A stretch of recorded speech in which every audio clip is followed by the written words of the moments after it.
আসসালামু আলাইকুম প্রিয় দেশবাসী। আমি হালদা হেলথ ফাউন্ডেশনের পক্ষ থেকে মোহাম্মদ সাইদ বলছিলাম। আপনারা অবগত আছেন, চট্টগ্রামে এবং বাংলাদেশে প্রায় অঞ্চলে বন্যা প্লাবিত হচ্ছে।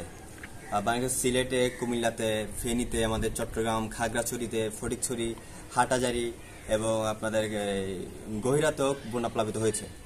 তো আমরা যারা চট্টগ্রামের আছি, আমাদের উচিত মানুষ খাবার ছাড়াও অনেক দিন বাঁচতে পারে। আমাদের সবার উচিত আগে তাদেরকে উদ্ধার করলে তারা খাবার খেতে পারবে।